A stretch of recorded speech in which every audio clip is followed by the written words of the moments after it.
વરસાદ સાથે ખરેખર માછલીઓ જમીન પર પડે?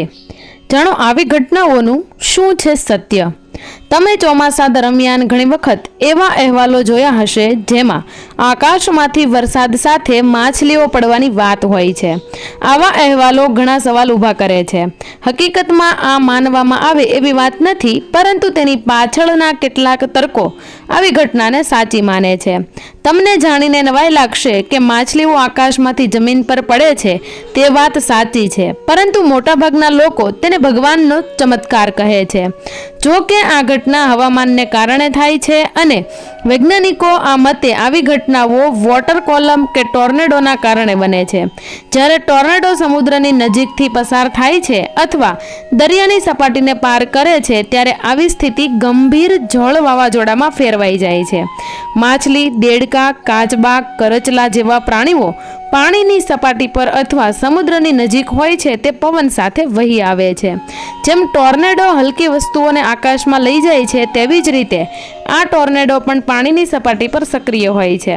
આ સમય દરમિયાન ટોર્નેડો પ્રકાશ જીવોને તેમની સાથે ઉપર તરફ ખેંચે છે. આ જીવો વાવાઝોડા સાથે ઉડતા રહે છે અને જ્યાં સુધી પવનની ગતિ ઓછી ન થાય ત્યાં સુધી આકાશમાં રહે છે. જ્યારે પવનની ગતિ ધીમી પડી જાય છે ત્યારે આ ટોર્નેડો આકાશમાં જ્યાં પણ હોય ત્યાં તેઓ મુશળધાર વરસાદ સાથે બધું જ નાશ કરે છે. આ સમય દરમિયાન માછલી સહિત ટોર્નેડોમાં ફસાયેલી તમામ વસ્તુઓ જમીન પર પડી જાય છે. જણાવી દઈએ કે એવું જરૂરી નથી કે દરિયામાંથી ઉદ્ભવતું ટોર્નેડો માત્ર દરિયામાં જ અટકે. વૈજ્ઞાનિકોના મતે ટોર્નેડો ઉદ્ભવતા અને શમવામાં સમય લાગે છે. આ દરમિયાન તે કેટલાય કિલોમીટરનું અંતર કાપે છે. સાદી ભાષામાં એમ પણ કહી શકાય કે ટોર્નેડો જ્યાંથી નીકળે છે ત્યાં વરસાદની સંભાવના ઓછી હોય છે, પરંતુ દરિયાની નજીક થવાની સંભાવના વધુ હોય છે. જ્યાં પણ ટોર્નેડો અટકે ત્યાં હવામાં ઉડેલી વસ્તુઓ અને પ્રાણીઓ તેની સાથે પડે છે. તો મિત્રો, આ હતી આજની આપણી માહિતી કે વરસાદ સાથે માછલી પડવાનું શું કારણ છે.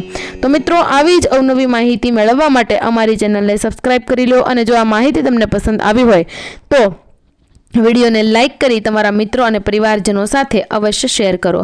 અંત સુધી અમારી સાથે જોડાયેલા રહેવા માટે તમામ દર્શક મિત્રોનો દિલથી આભાર.